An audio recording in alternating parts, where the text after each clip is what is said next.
So, this is Histories and Futures 5. Wow, are we racing through? Week 5?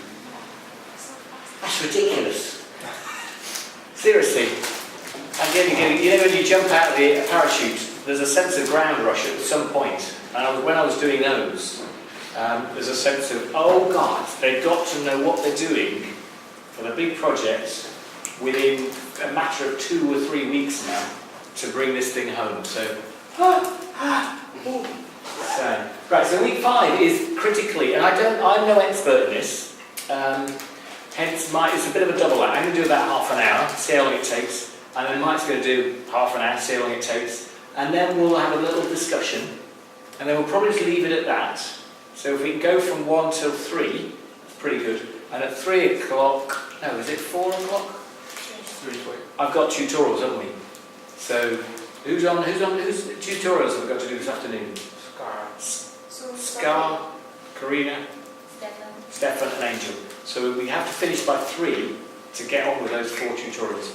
So I think that I might be underplaying this. That's why Mike is here today, because I don't know much. All I've just discovered in the last couple of years that the value is under more pressure to being contested. I mean, it always was. In your house and your home, there are things in your homes which are always being contested. For the value of the microwave, the value of the fridge, the value of a clean fridge. People are always arguing over what these things mean.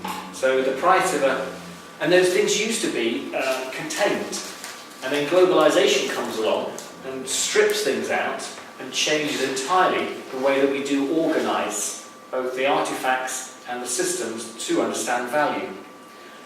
We used to value gold. We still value gold, actually. But gold as a material artifact used to be connected intrinsically to financial systems, and that gold was the gold standard. It was as a gold form.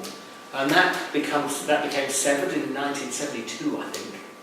And America lost its connection to gold in some way. So there's lots of shifts and turns. And the biggest turn, though, is digital network technologies, because it changes the game again. And we'll try and get onto that. What I've put on to learn so far is I put the slides, PDF of my slides. We'll put Mike's later. We'll put the video. I've also put Timespace compression, which is a chapter from David Harvey's book on post-modernity, the condition of being postmodern, which we'll reference in this. And I also put a small essay by a woman called Irene Ng, who's Chinese. Is that how you pronounce it? N-G. How do you pronounce it? N-A-N-G. Just N-G. N-G. And Sir Irene, and then N-G. I thought it was a common Chinese name, actually. N-G. Is that N-G? N-G. Irene N. Should have gone. Anyway, there's a small. She came up last year. We had a project on objects where I think I showed you where we attached Annie Lennox, the musician, added a story to a dress. Do you remember that? And we had a big research project. And what happened was it changed the immaterial data, changed the value of the physical item. Okay? And when we started doing that, she then got involved and actually had a seminar with us, and we transcribed that seminar. And I've put the transcription also on Learn, because we'll try and get to it in the end, because it tells a couple of examples where she's really clear about where value is being now shifted because of network society. All right? So I think this is really important. I think a lot of things are important. I think time and space are really important for me. But I think this is probably more important than some of the other lectures. But actually, I'm not the best one to give it. So we'll keep this bubbling along, and later in the course we'll revisit this. So fear not. Right, so economy, time, space and value. What I'm going to do for the first section is give you a history, particularly of how we get into a condition of how economy and value is changing its dynamics. All right? So that's your history. And then at the end of it, Mike will take over and perhaps talk more about the present, present models, and then we will then be able to talk about the future implications of this.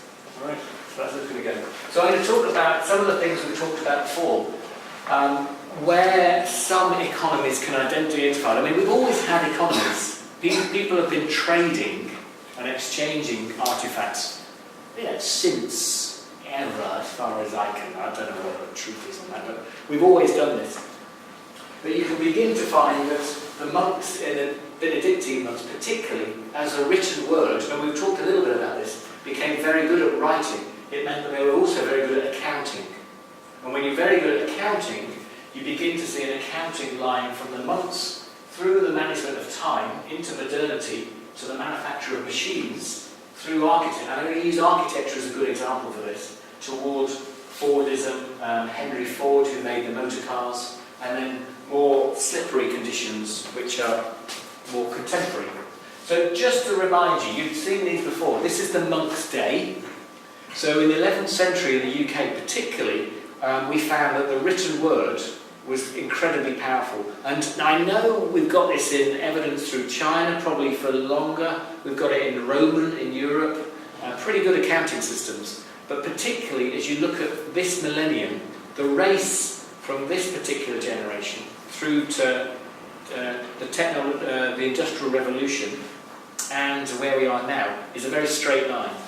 In the Europe, we fell into the Dark Ages. I don't know what you fell into in China. Well, it's already Dark Ages. But we had this particularly dark time when beliefs in gods really came to the fore. What happens we have a God frame structure here, but critically, two people have power of land and produce. And they are the monks who can write, and the kings and queens in the UK who own the land. So if I'm going to particularly control produce and trade, it's really powerful to be able to write and account for things. It's also really powerful to have power over the land and say, that's my field.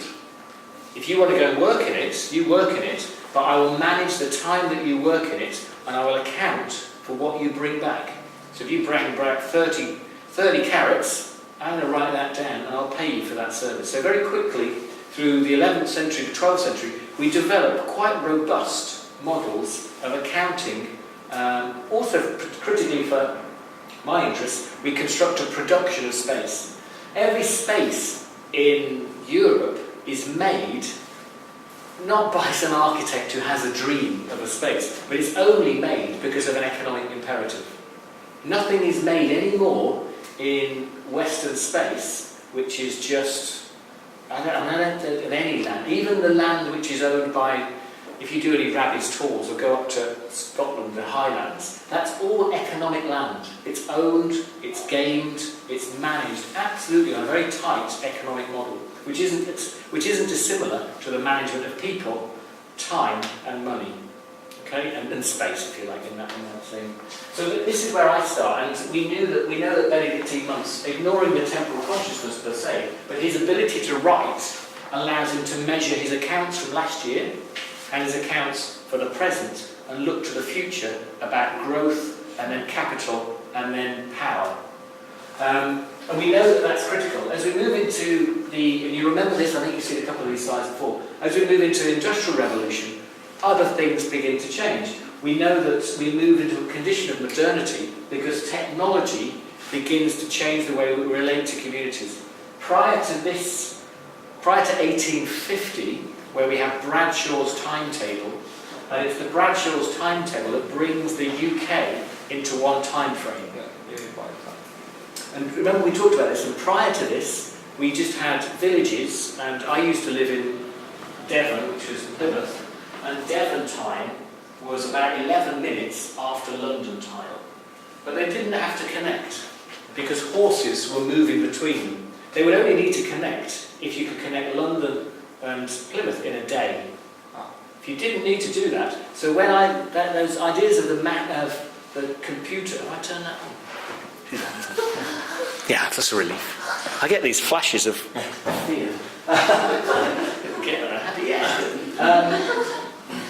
When you start instrumenting, and when modernity particularly becomes powerful, is that we move to a model of globalization, is when the clock becomes synchronized with land, and with communities. And then we can look at workforces.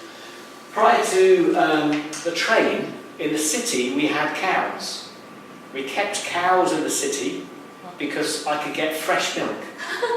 And I would keep a cow in the city. So Manchester was full of dairies. Liverpool, Edinburgh, full of dairies, and we had cows, and you got the cow gate, and we would keep, because we didn't have refrigeration, so we had to keep the cow central to the city, so it would stink. You know, you'd have cows in it. As soon as you can get trains, you can bring milk in quickly from the countryside. So suddenly we see the cities starting to change their economic games, their architectural games, and we push the dirty shit, we push the dirt out of the centre, and we begin to build economic centres. So all these machinations, these changes, when technology starts to play, changes how we manage land, people, and in the end generate cash. Okay? These are what these timetables look like. Suddenly you can imagine what it's like to ring the bell. And if you're and bells are obviously instrumental, because if you can't, my children run on these same timetables. I think we've talked about this before. Again, my kids are brought up. So Mary, who is 7, I'll bring Mary in one day, and Eric, who's 10, both of them can tell the time. And it's very depressing, because before they could tell the time, they just played. There was only playtime. Even school was pretty free.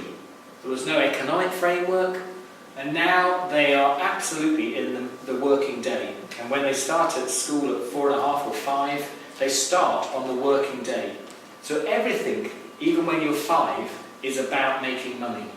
It's about training you to be part of a factory or part of a temporal frame, social frame, in which we can connect. So when I say, let's have a lecture at 1 o'clock, even my boy knows what to do at 11 o'clock. And the bells, remember the bells at school? I'm sure you had bells.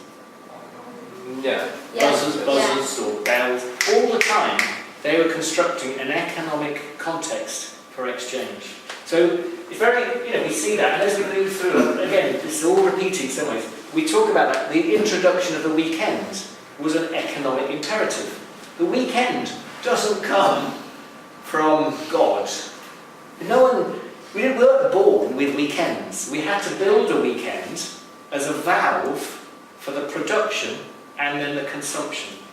So the weekend was generated because you all worked 6 days a week in the factory, and then we would give you a day off because we were moving from a religious control of space to an enlightened capitalist model of space. You had to invent another day for them to spend their money. Otherwise you've got all the money and you're making all the goods, but no one's got time to buy them. So weekends are constructed absolutely around the economies of capitalism to allow us to move through. And this isn't the weekend, but this is an example of when France had to put their trains 5 minutes behind, so they were slow enough to account for this movement from villages into spaces. So just moving into then how this demonstrates how it plays out through modernity. And architecture is as good as anything to demonstrate. I'm sure you could take the car industry, I'm sure you could take healthcare, I'm sure you could take any industry and look at how it's become commodified, globalized, and driven on economics. So architects in particular, well, I'll read it and then many architects of the 1910s aspire to be recognised as artists and designers, not planners and builders, and instead be associated with international motivation that identified the achievements of early modern artists such as the Cubists. Artists such as Picasso and Braque have done much work to consolidate fine art as the process of revealing meanings for a subject and not exercising and replicating 2 or 3 dimensional visions of the world. So I'll stop there. So prior to art, what we consider to be art and architecture are wholly different. They're completely different systems, both economic and creative.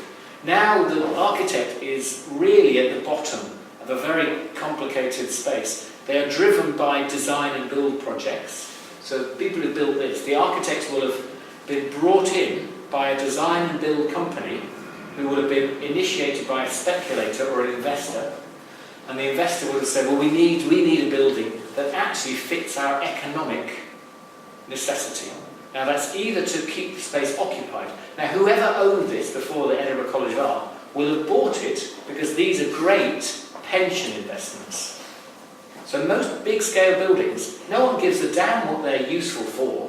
What they do is buy them because they know that the life of a building is much longer than the life of a cigarette or if I'm going to invest in Facebook, buildings are still better investments. It's estate. Sorry? It's real estate. It's real, absolutely. So real estate. So we will have constructed, this purchase of this building would have been absolutely based on a real estate proposition because it's material, in the same way that gold is material. And then it gets moved around. We bought it, and stupidly we bought it after it was commissioned. Why would we do that? So there's very complicated spaces, and prior to that, and that's the condition architects work in now. Architects are reliant on an investor seeing an opportunity to produce workforces and spaces, and then capitalise on the real estate. And architects have no traction whatsoever, no creative traction whatsoever. Prior to that, architects used to work on a very small scale and would see through, be central to the design and build. But now it's not, it's a banking project. So, architects at particularly this time were particularly interested in mapping their movement from something that was craft-centred to something that was beginning to be scaled on a much bigger project. So, architects such as Le Corbusier, Mies van der Rohe, Frank Lloyd Wright, space became liberated from Roman and Greek architectural techniques because we began to find this condition of modernity where we tend to look at the machine. Evidence is really interesting when you look at fine art. It's very hard to find evidence of time in paintings prior in the West. You wouldn't dream of putting a clock in your painting because your subject, the person who's paying for your existence, wants to be eternal. So if I'm the landowner and Lisa's going to paint me, I'm not going to tell Lisa to tell other people how old I am. It wouldn't be in my interest. I'm going to make sure I'm omnipotent, I'm spectacularly grand, and I have as much land as possible. So many artists prior to the modern movement were just commissioned. And that all of the paintings are very much aren't about personal expression, they're about representations of the person who's commissioning them. And what you see in Chirico's work is for the first time, you begin to see time expressed in a clock, in a shadow, and a steel tray, which is an indication that you're beginning to look at the conditions of modernity, when we can start. And then it's no surprise that soon after this, we see Henry Ford developing the production line. The Henry Ford production line is a management of time over space, over money. Do you understand? And prior to this, we had the arts and crafts movements, which were based on small, discrete practices. So you begin to see these. You also see some of the texture in paintings. Legger's work, which is very machined, begins to be an acknowledgement of the machine, man or woman, being something that we can bring to the fore. You also begin to see, of course, us managing technologies which outscale the human. So the use of steel is a very clever economic expression. Here all that's happening is that we're beginning to express and find an expression of steel can build things higher and disproportionate to the time and space of the human. Because I can now build structures beyond that which I can hold up. So later you see, I'll jump a few and come back. So at the same time you find experiments with concrete and steel inside concrete means that we can build structures that isn't holding that up. So that floor there, that isn't holding it up. That proportion of here is probably a bit of a cantilever. It's probably helping, but there's going to be a cantilever is when you take a line out, floor plate, and I've got enough weight on it here over a pivot to keep that extended out like a balcony. And that's the very clever use of concrete and reinforced concrete to then construct extraordinary spaces. And those extraordinary spaces included high-rise. Now, the high-rise project was an engineering experiment, but very quickly, those are absolutely about the management and control and the economic construction of space. It's more economic to build an 8-storey building and house 800 staff, 100 on each floor, than it is to try and do it on a low model. So the modern technologies entirely change. They give you the clues to what we're beginning to do to manage time, space and money. So they're all fat American, big fat architects who capitalise on these things. So we have the Bauhaus movement, which is critical to this shift in design toward design quality engineering. A lot of the Apple products have a kind of a taste of the Bauhaus. There's buildings like this, which are small architectural projects, which then lead to massive projects. This is Corbusier's City de Habitation in Marseille. And it's fascinating for a number of things. It's telling you some things. The first thing it tells you, and I'll jump back, is it's telling you it's on stilts. And it's on stilts because there's a rejection of the dirt and the shit and the piss and the poverty which is in the rest of the streets surrounding it.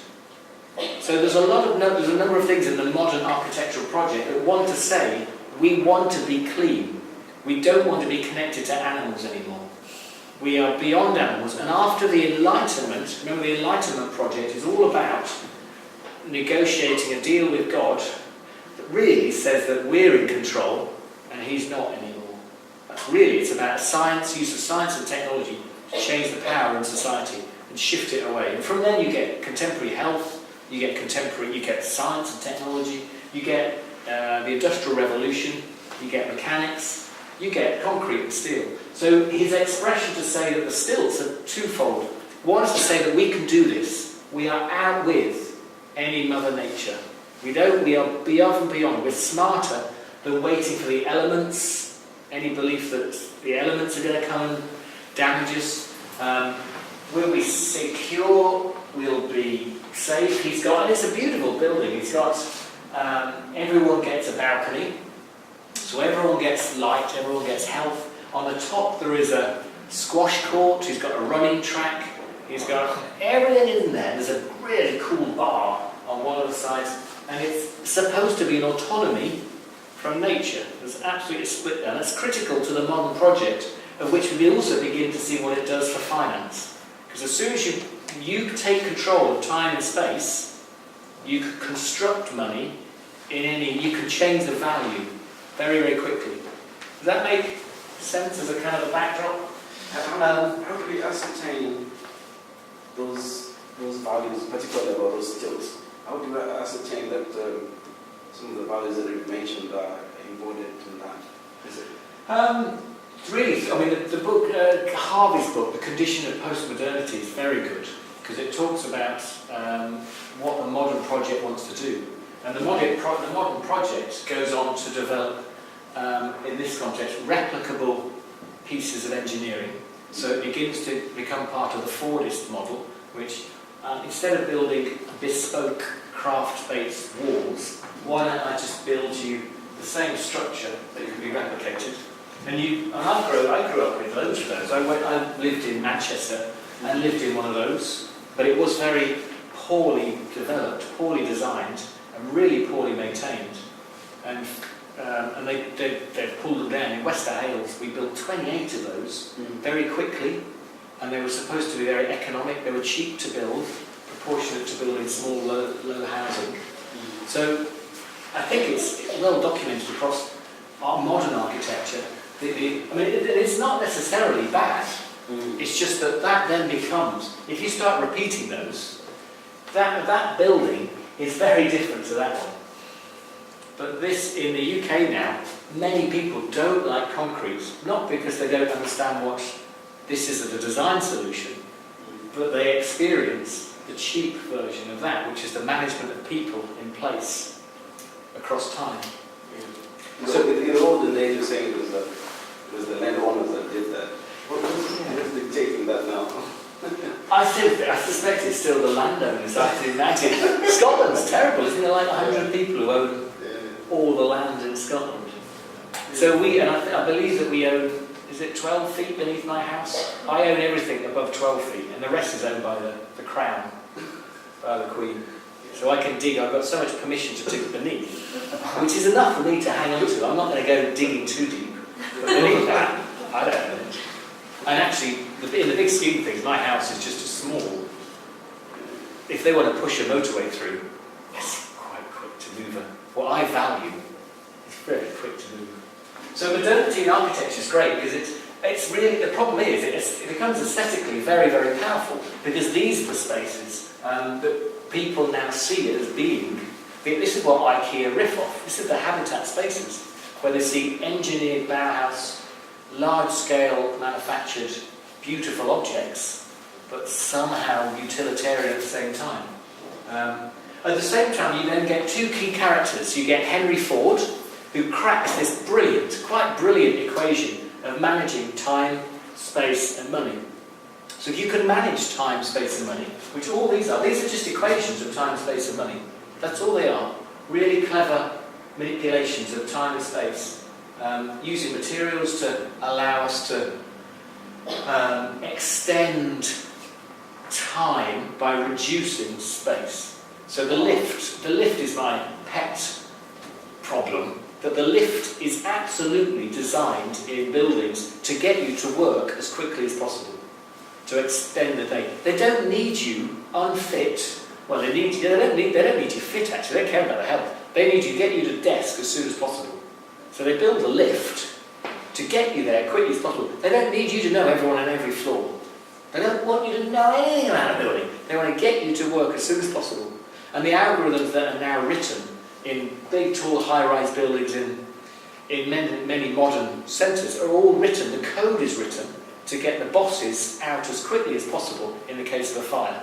So you'll find that all the lifts will drift up at lunchtime to the powerful people, and and that's all code, but that's the use of time over space, and particularly how the digital can interrupt that. You can imagine if the modern architect manages to gain time and space by developing high-rise buildings, you imagine what Skyscanner can do, because they're producing spaces by changing algorithms which just overnight can change relationships.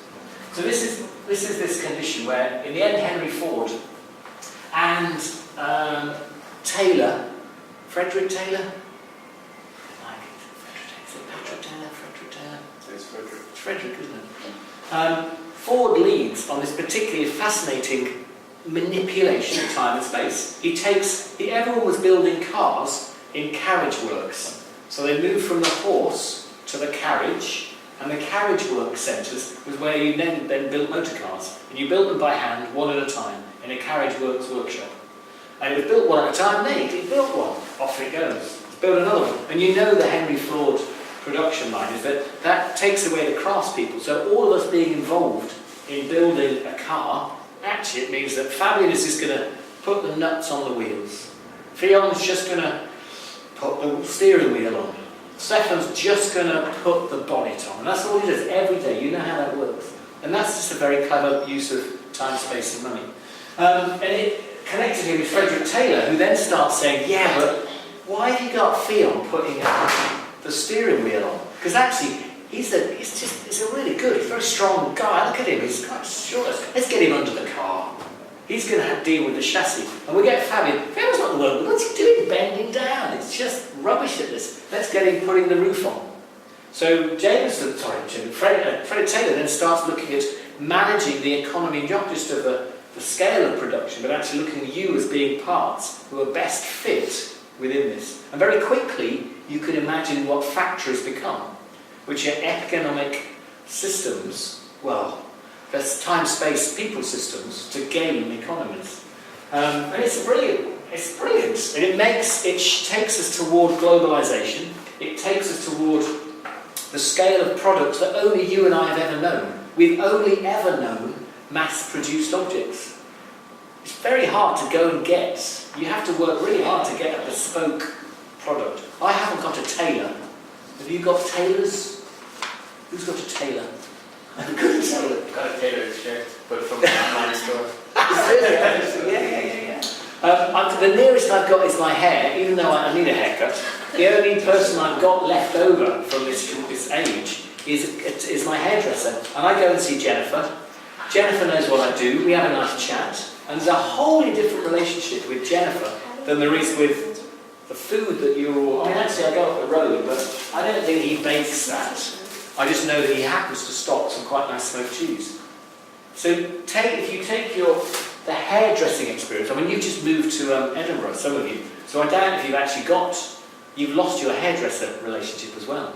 And you might just be into barbers getting quick buzz cuts. I don't know whether you do that. So this is this condition, this is a sense of loss that I'm quite interested in terms of value and meaning as we move through. Later we move, the Americans are very good at this, really smart, and they've got so much space to play with. They'll develop new systems overnight.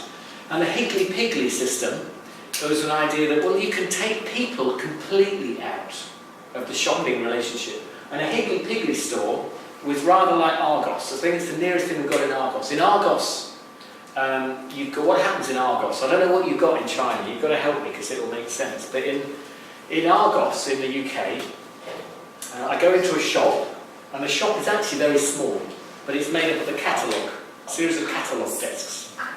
Argos. Yeah, do you know Argos? Yeah, and the whole shop is as big as John Lewis, but it's kept in the catalogue. So they've compressed the whole shop into a catalogue, and in the catalogue I find the things I want. I never touch them, any of them. I don't touch these things. They're entirely cyber virtual. And in the back room looks like this. Very good use of, there's no circulation for people. It's just a warehouse, but that interface is rather like a Fordist model, time-space compression. But it's a horrible way of shopping. It's cheap. You always get good prices in Argos. You always do. Strange. So, yeah. It becomes, you don't know the quality of the product. Not at all. Yeah, my classmate bought a computer from the Argos. It's very expensive, but she cannot know the shape. She doesn't buy it. And none of the shopkeepers, the assistants, have the faintest clue. They're just punching in numbers.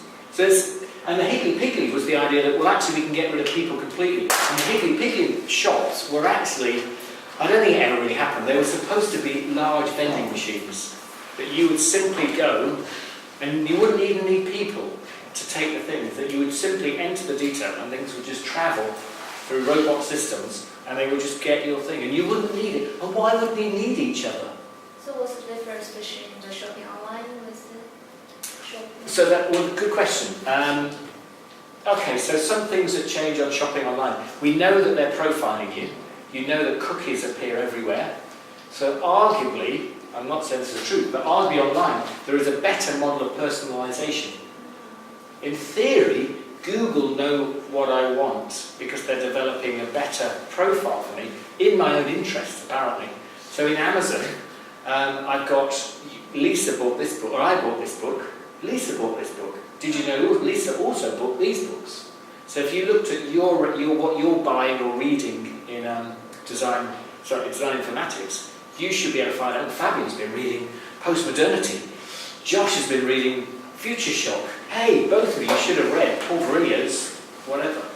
So arguably that's better than this, because the metrics involved in the web, the informatics, are more superior to this. But we'll see, because there's many different models. Other people who gamed on this are quite interesting. This is Buckminster Fuller. It's going to work. Ladies and gentlemen, this is a first and very crude paper model of a house designed for industrial reproduction. Why a roundhouse? Why not? The only reason houses have been rectangular all these years is that is all we can do with the materials we have. Now with modern materials and technology, we can find houses with the same efficiency and engineering that we find in suspension bridges and airplanes. I'll go back. So this is Buckminster Fuller, who's a classic modern architect. He's your nexus of the moment when he wants to. He's got a poorly foot. He was born with a poorly foot, and he couldn't get into the army. Wouldn't let him in the army because he's got a dodgy foot. So his parents are quite rich. So they say, no, we want to send you to war. Get a war. So his parents donate the family boat to the Navy. And the Navy say, yeah, fine. We'll give you a crew and send you into Germany and just go and France. Got a free boat, why not? So they make up the boat and they send it on. But he doesn't do that. What he does is he spends the whole time looking at the machine, the war machine, because the war machine is the most economically excellent model of power of control of space. It has to be. You can't have poor economic war models. They don't work. You have to get in, get the right technology, expend it, and get out as quickly as possible. So he's very interested in this, and he comes back unscarred, funnily enough, in his family boat, but he brings back all these visions of why we got America, which is built on timber frame building, highly flammable, problematic, it's wet, it doesn't, and yet we send the guys to war and the gals to war with incredible machines. So his project is simply to take World War II technology and deploy it back to America. So the first project is the dynamic. This is the first and a crude paper model of a house designed for industrial reproduction. Why a roundhouse? Why not? The only reason houses have been rectangular all these years is that is all it can do with the materials we have. Now with modern materials and technology, we can apply to houses the same efficiency of engineering that we apply to suspension bridges and airplanes. Appears with a flick of the finger. Look at these fantastic images. These are homes of the future. Dust-proof hat rack. But most interesting of all is the conveyor belt linen closet. Recessed in the wall, the press of a button rotates the conveyor belt. A roundhouse may seem strange, but in a housing shortage, people are giving attention to all new ideas. Nothing has changed since the day we built that house to now. Really, materials are getting worse because we're running out of good lumber. Other than that, there's not much change in house construction.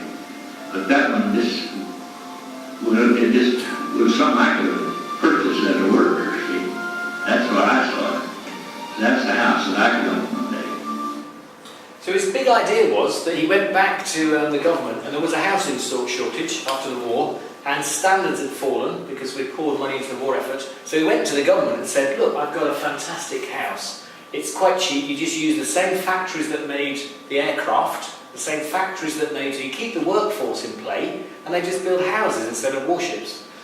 Unfortunately, he got so his ego got the better of him, and he wouldn't sign over the IP.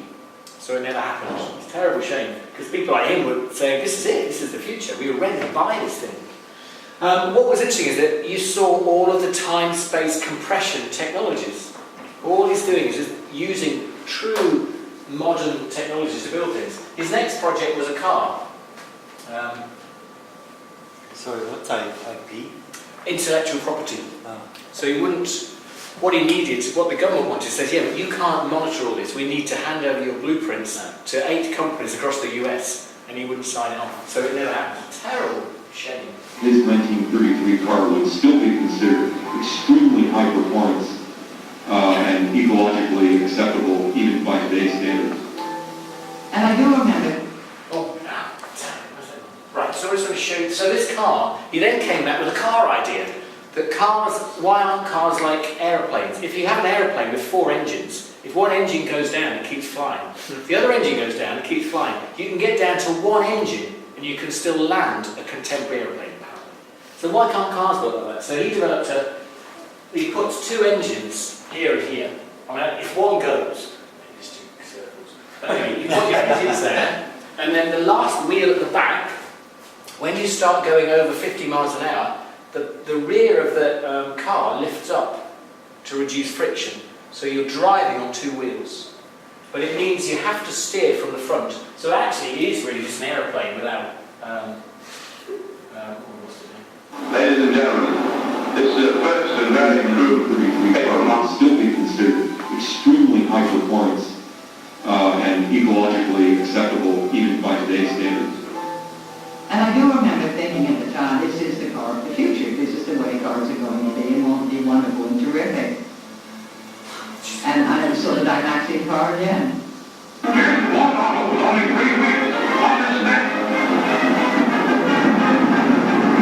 Look at the cars, I mean, it's miles ahead. 19 feet long, but look at it do ring around the rosy with this car. Big stuff if he tries to hand out a ticket. Get him busy and say goodbye.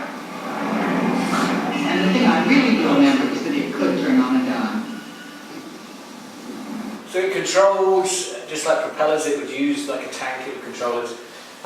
You can't reverse them. You try reversing an aeroplane, really hard.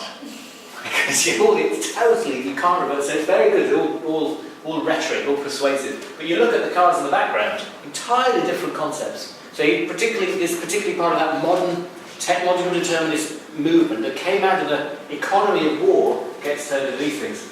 Unfortunately, in this, Chrysler knew that there was a serious threat. Because if he can make all of the aircraft factories just turn these out, then the car which is based on a horse is in serious jeopardy. So Chrysler then met them at the lights one day and had a race. And they knew perfectly well that under certain conditions, the Chrysler car could turn corners because it had 4 wheels, and these would fly off. And it flew off and it killed someone, and it was buried as a project. Because as soon as you've got 1 ounce of unsafety, you bury the project. So Chrysler wins. So you've got a whole load of conditions. Now, as we move through the 20th century, this is what we begin to see. We begin to see technology is particularly used to manage time, space, and in the end, change values. In 1972, the biggest housing project in America at the time, which was the Pretty Goo, and I can never pronounce it, P-R-U-I-T-T, Igloo in Chicago. No, Minnesota. Minnesota, which was a fantastic project. It had, in theory, it was part of the Modern Architect project. It had labour-saving lifts. The lifts only went to the even floors, though. So it went to 2, 8, 10, and the idea was, it's okay, that's enough for you to walk down. But in that time, in those little tricks, those labour-saving, cost-saving, they had loads of problems. A lot of the high-rise projects were all developed because they were cost-saving, but no one maintained them. So the same happened out here. They were actually very poorly built because they were large-scale temporal projects, and in the end they were dynamited. And Charles Jenks talks about this day when modern architecture died, was when we collectively blew up the Pretty Goo housing estate, the projects in America. And that became the end of all the visions. A number of things died on that same occasion. We stopped believing that we could win wars. So around this time, Vietnam wasn't being won. We also began to realise that, 10 years later, Chernobyl happens. And we also begin to lose faith in nuclear. There's no nuclear energy in Germany. That's the next move. They're taking it out. They don't want a Fukushima? What's the Japanese? Fukushima? They don't want that. So we have these big arcs where we believed that technology would change the way we could empower ourselves, and then we began to lose those dreams. More recently, I was playing on it's not recent, so this is 10 years ago, over 10 years ago. The modern mindset that you can still gain time, space and people and money is still present. Many of the economies, my kids still work, and I think your kids will work in a modern time frame schooling. You'll have to pay for them to be taught outside of the 9 to 5 bell ringing schooling. It's an incredibly hard thing to change education because the time-space model is a modern setup. And it's very hard to pay for anything different in terms of value output would be it's very expensive. You just deal with 30 kids in a class, 50-minute lessons and move them through. This is TimeSmart, and this came out from British Telecom in 99 or something, or early 2000. And I just started my first teaching job. And what it does, it tells me how much I'm worth, down to the second. And it's part of that same modern project. So you can see from the UI that it's quite an old screen grab. Use the TimeSmart calculator to work out how much you're worth per hour, per minute and per second. There's even the option to find out how many rubles you can be earning. Calculations are based on working an 8-hour day for 240 days a year. So I used to earn 22,000 in 1999 or something. And I pop that in and it would tell me, this is what I'm worth. So the compression here is particularly the rhetoric on the website was, you might ring your mum at lunchtime. You could spend an hour chatting to your mum at lunchtime. But do you know it's cost you £11 to do that? cost you £11 to ring your mum. Have you got time? Is mum worth that much? Are you sure you should be spending? And the Timespace smart model was developed through British Telecom as the internet started to emerge, particularly to return to a Fordist model. If you account for all of the time you spend and your workforce spends, you will then understand how much money is being lost. What you could be doing at lunchtime for your £11 is talking to someone in Russia, turning that into rubles. So instead of being a spend, it would be an income. So these still vocabularies of time, space, money, which I find through modernity, are still critical. And they got it down to a second. Okay, ring mum. But look, if you can do it for under 10 seconds, just think, you could probably afford to waste a penny. Really, it's quite terrifying. And this is where you'll find, if you read the time-space compression chapter, it's particularly about this scale of, this is the horse-drawn world, from the 1500s through 1840, through to steam locomotives, and it's really about that telecommunications jump, when actually jet passenger planes change time and space. And of course it's about value. Whenever you landed in, I believe when you landed here in, or you came up or you moved over from wherever in the UK, you were always asking about value. You were trying to equate how much Chinese yen, is it yen? Yen, yes. And you were equating it. So you were trying to find how much in Argos a good PC is to buy. And you were trying to find out what even the price of milk is worth. And you were always doing that. You were also trying to figure out where you were in the city, the spatial frame. You were also trying to work out the timetable.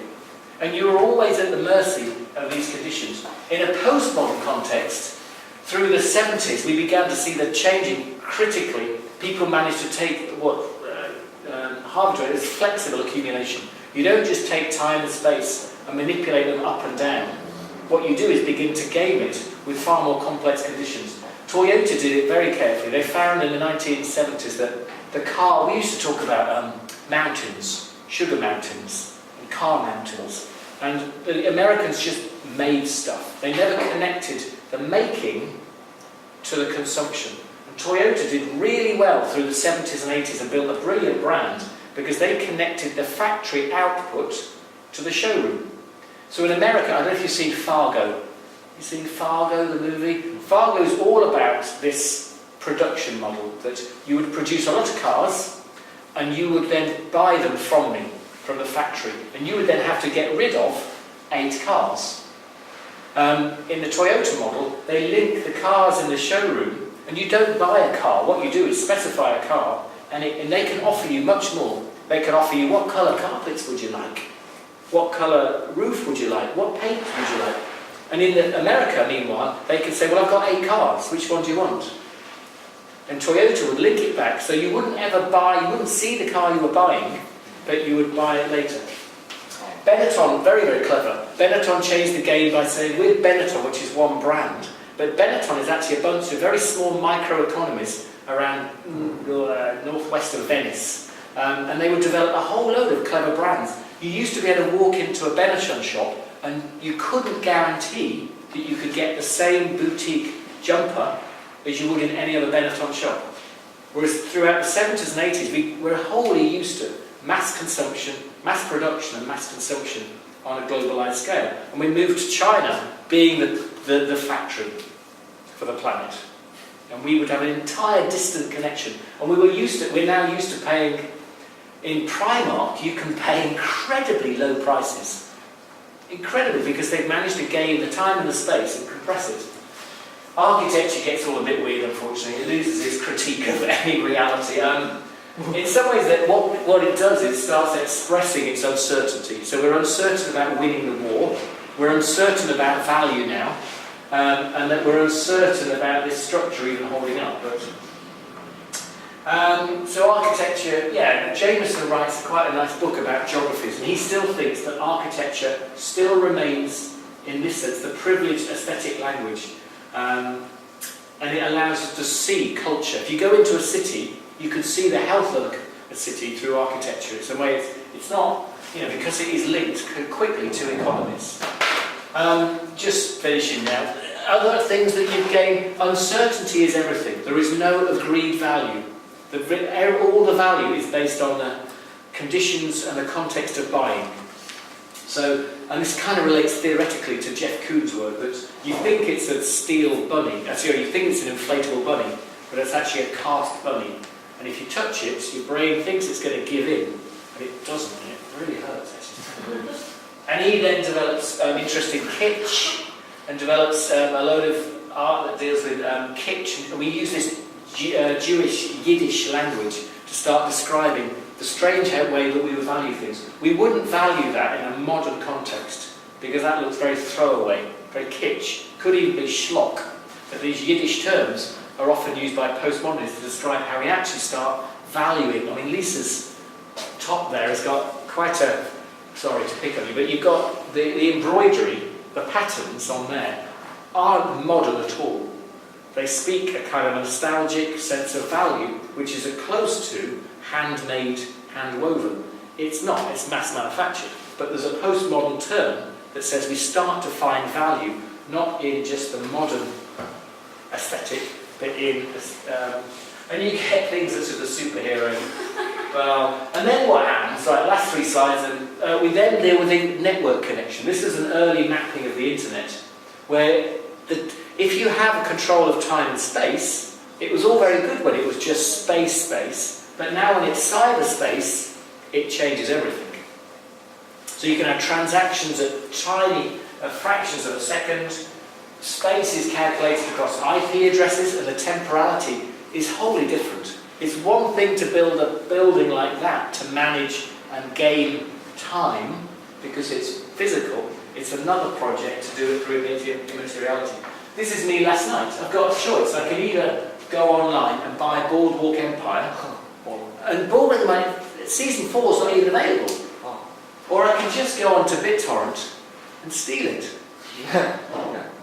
And the context now for consumption, the game that all of you will play, and what Skyscanner are very good at, and Google are, is if you can get the sale in the context.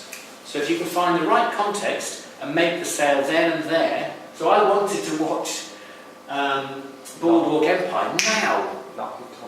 How do I get that? How do I watch anything I want now? It's easy to steal it. I don't know if Netflix are pushing out Boardwalk Empire, but it still seems to be, so they're getting better at closing the time-space gap by not talking about space, but talking about context. So this is the book that I won't spend time on now, but the chapter that Irene talks about is the brilliant bit for me when I begin to learn. She talks about 2 contexts now. You value taking a picture of your children. All right? Your child has just come out of school, their first day at school. All right? Now, the problem is you've got 2 choices. You're there out of school and you didn't plan how it would make it's a fantastic piece of time. It'll only happen once. Can't repeat it again. But you've left your 50 megapixel camera in your drawer at home. Imagine that's a 50 megapixel camera. Now, critically, the mobile phone is in your pocket, and no matter how bad it was, the hunch is that you'll still use your camera, because it's on your phone, to capture that moment, then run home and miss it. So everything about the future, this is Irene talking, is particularly now about context. Because ubiquitous computing is everywhere, it's better to look for the payment in the moment than it is for the idea that this is a longer project. So Skyscanner, they want you to get to that payment button as quickly as possible. So if you want to buy, if you can look online now, on your mobile, and you can buy it because you want it now, because the ubiquitous computing can link up the databases, let's make sure that the user can buy that, and they value it now. Have you noticed in EasyJet, when we start buying tickets for blooming Munich, if you've been before, you look on one day, and if you've got your cookies turned on, the price is $59. But you go the next day, it will be more, because they knew you were searching for it. They know you value it because you search for it. And then the next day it'll be more. And the next day it'll be even more, until you stop messing around and make the purchase. So there's all of these time-space constraints are absolutely changing everything that we ever thought about in terms of time and space. Right, that's part one. It's already 2 o'clock. But Mike's got some. What Mike there does is we've not done this before either. We've not rehearsed this, but he's particularly working the condition, this contemporary space of economic networks and economic frames. Should we plug you? Have you got a stick? Maybe we could use what I sent you. Oh yeah, sure. Sorry. Yes, of course. Interesting. Because you know this guy that makes turkeys, about it. There's a big supply of turkeys. Matthews, not Birmingham. Yeah, Matthews, yeah. So a lot of people complain that the turkeys are reared in a very cruel sort of environment. They're all packed up together, they get diseases and stuff like that. And they said if I don't do that, half the population in the UK will not know how a turkey tastes like. Really?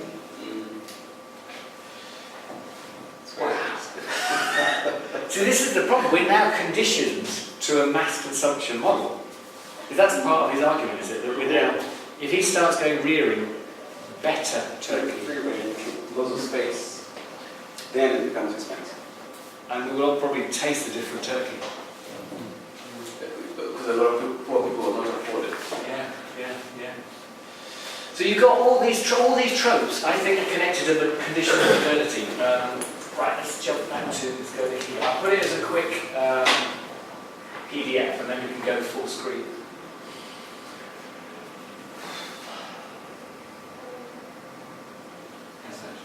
That's good.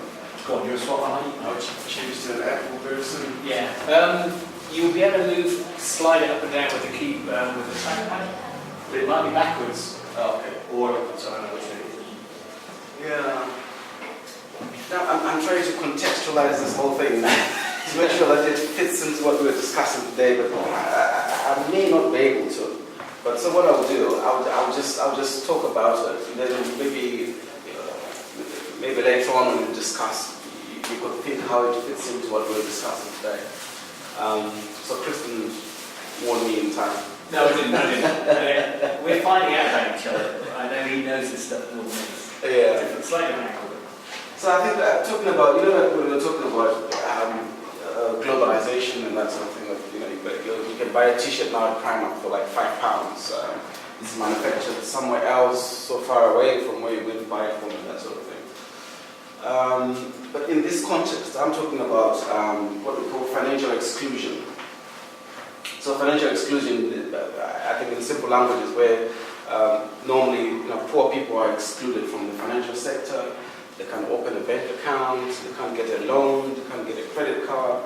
It may not be that prevalent in developed countries, but in developing countries it's very, very common, particularly where industrial activity takes place.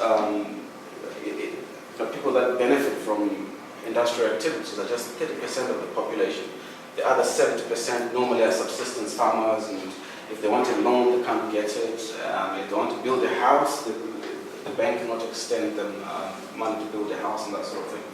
So as a result, these people are excluded from the financial sector.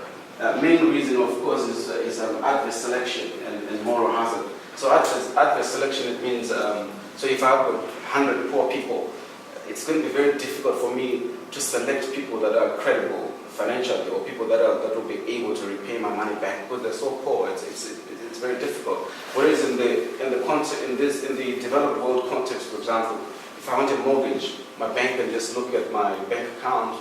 They see that I've been earning money since the 90s. They know how much I was getting and that sort of thing. But poor people don't get that. So as a result, when capital and money are flowing, they flow into certain centers which are very cash-rich, which are very profitable, which are very affluent, and they'll be so you can imagine. So even like in the international finance, you will find the flows of capital, like between New York and London. If you were to map it, you get very high traffic. But then if you look at capital flows from London to Harare or Lusaka, they'll be very, very thin flows of capital because there's no profitability, there's no money. So because of globalization, you find these poor spaces are being left out, so hence financial exclusion. So that's also what my research is about, and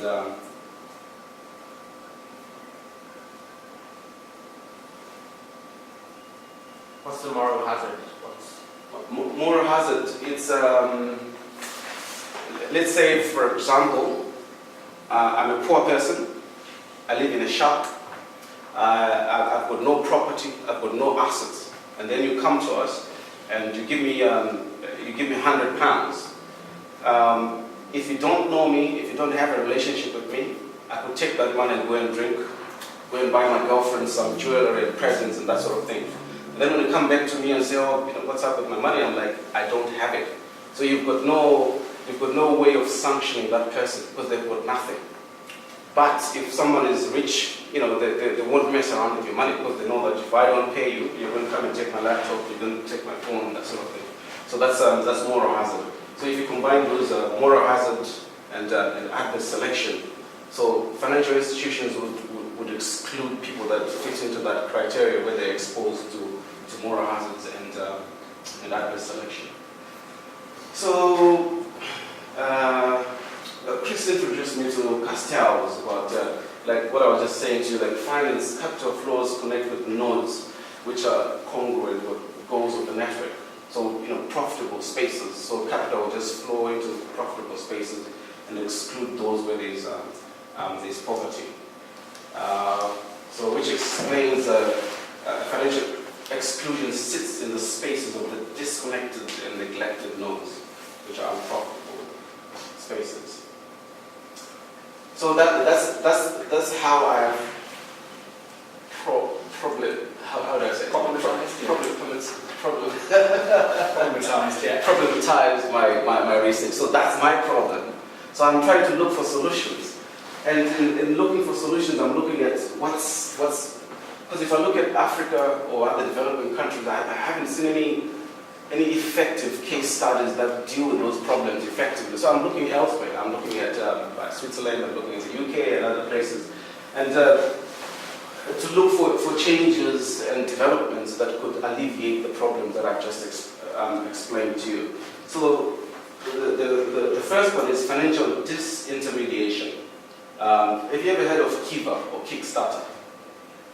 So instead of, if let's say for example you've got an invention that or a creative idea and you want some funds, traditionally you would go to the bank and then the bank manager would decide, can I give him the money, will he repay it back and that sort of thing.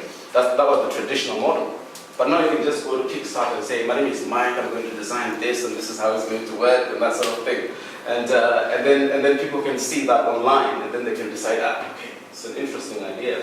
I'll give him £10, I'll give him £5. So that's the model that they have on Kiva. Just advertise your project and then anyone can just have a look and decide whether they want to participate in that project or not. So instead of having a middleman, a bank in the middle, you no longer have that. So you and I can just connect and decide what to do, whether to fund each other or not. So they used to call that the F connections. Like for example, if you've got a new project, they say the F connection is friends and family. So normally you would rely with friends and family. But now that 3F, there's friends, family, and fools. Because I can get money from friends, from family, and any random person can give me some money. Just have a look at Kiva. And so with technology, you're not able to do that. Whereas in the past, you had to rely with family, but now you can rely with extended networks. And then microfinance, these are like normally non-governmental organizations in developing countries that go to poor places and say, we know that you can't get money from the bank, but we're a charitable organization from the United States. We're going to loan you £10 so that you can grow some vegetables or so that you can keep some kitchen and some chickens, and that sort of thing. So that's what microfinance organizations do. But why I'm interested in microfinance is what they call social collateral.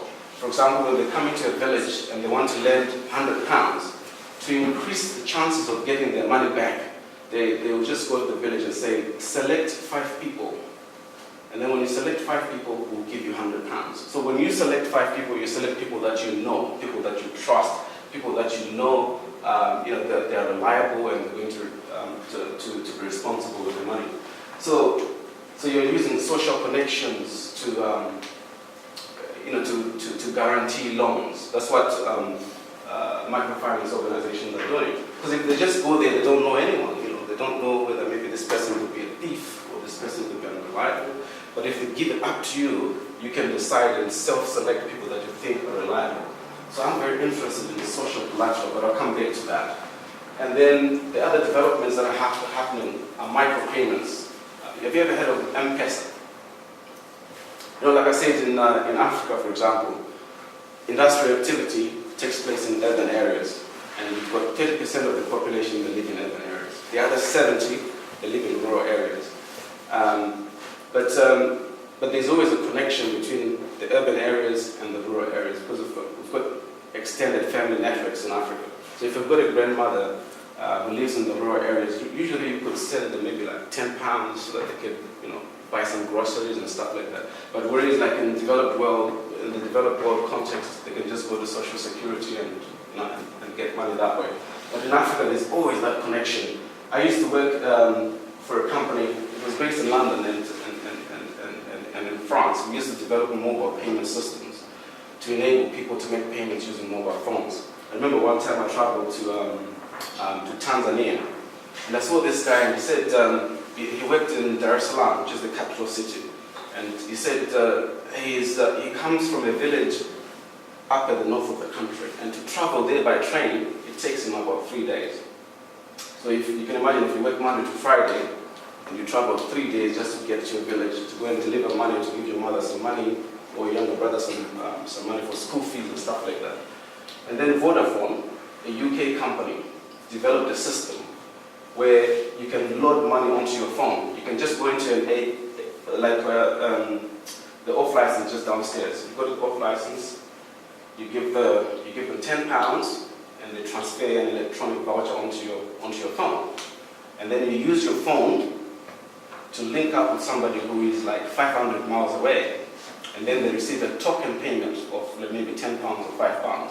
And they go to their local shop and cash out that money. So they can receive money within 5 minutes. And yet, a couple of months ago, they used to travel for 3 days. No need to take the train anymore. Yeah, you don't have to check the train anymore. You save your bus fare, you give it to your grandmother rather than. So I'm interested in that. I will tell you why I'm interested in that later on. So, do Vodafone charge you just said that they make some money off they will charge, but very minimal. But very minimal. It's like buying a postage stamp. So which is quite, which is really low, less than a bus fare, low cost. So that maybe I should have put that at the top. But so with all these initiatives that are happening in development finance, with all these initiatives like financial disintermediation, microfinance, and micropayments, still 2.5 billion people, adults, still lack basic banking facilities. But then maybe you could say to me, what's a bank? In Africa, I think the priority is food. What's a bank got to do with it? But it's got everything to do with it because these people, we have to be self-sustainable. To be self-sustainable, to establish businesses, you need to have some kind of financial system. That's why it's very important. I don't know what happened here. So, is it jump to work? You see the Word document on the right. It might have been a Word. It might have been a. Me trying to be fancy, but okay.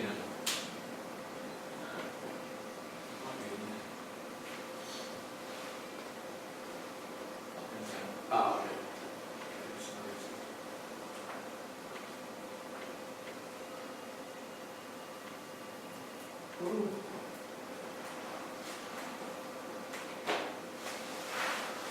Yeah. You move around. Should swipe around if it helps, or you can zoom out. Oh, okay. Yeah. So all I'm just trying to emphasize is that we still have problems. We still have people that are underbanked, and but what I'm trying to do in this research, I'm trying to look at those two particular problems: moral hazard and adverse selection. Those are the two things that I'm focusing on. So I'm looking at what models work in other parts of the world that we could use to come up with a model that would be effective in developing countries. So I'm interested in those non-government mediated means of exchange, cashless payments. Like, do you shop at Tesco or Sainsbury's? Yes, Did they? the e-currency. You got a Nectar card? Nectar card? I'm not sure.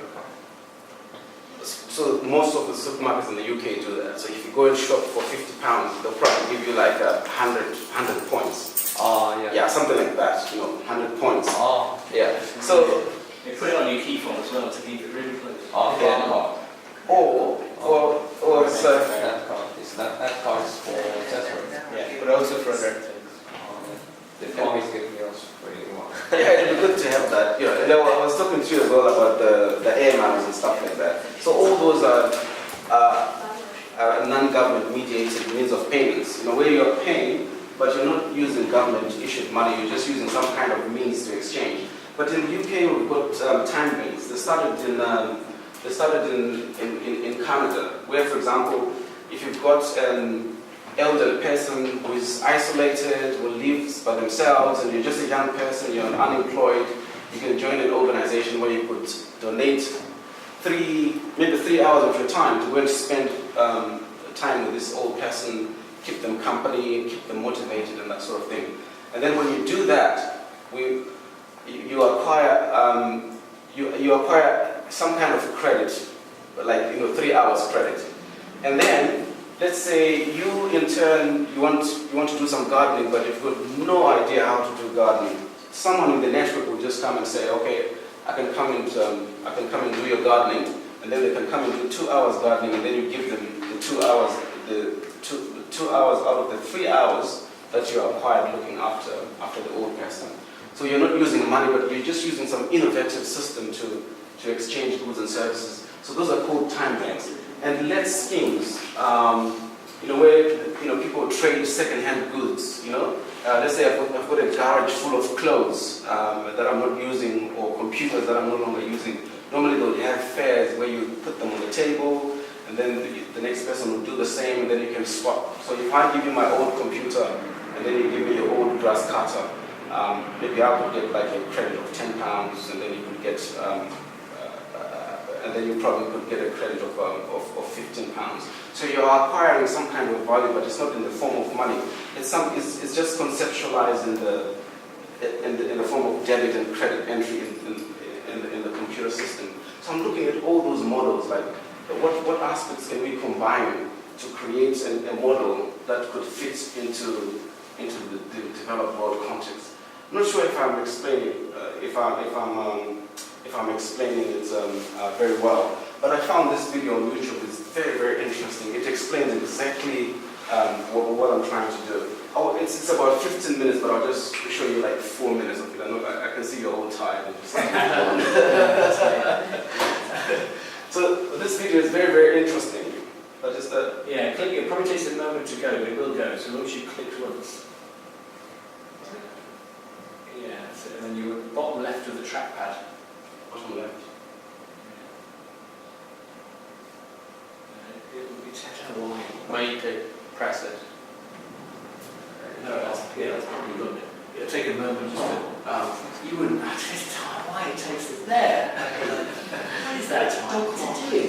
Will people actually be able to take some of their reputation data and say, I should get a discount, or convert it into tangible money? Yeah, just that's track that 10, 15 years off, but it's the conversion this one. sort of behavioural data into money could get really interesting. So drag that back. It will become just like more valuable than your bank account, like everything that exists in your That's it. You got it. forever, if you like. These new technologies actually captured for them to live on. 9 exactly, I think.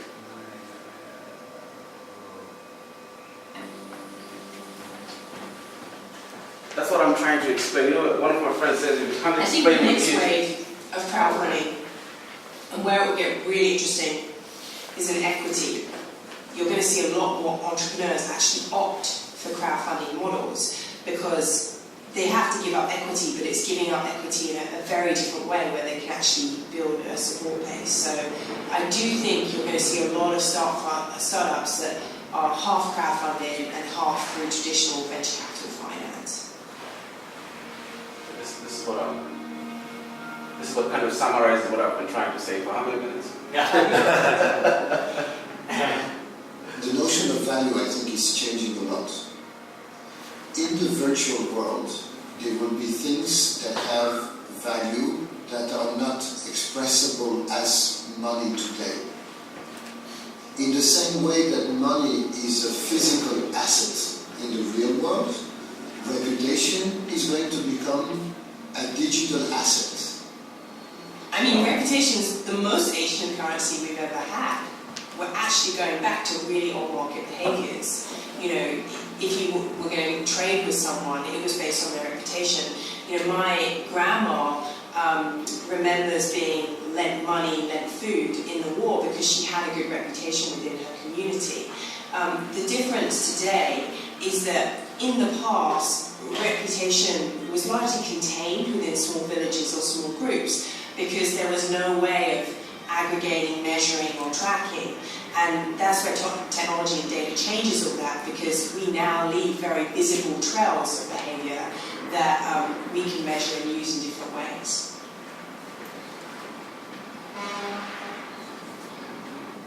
Okay, so I hope maybe Chris will put it up online if it's going to be of interest to some of you.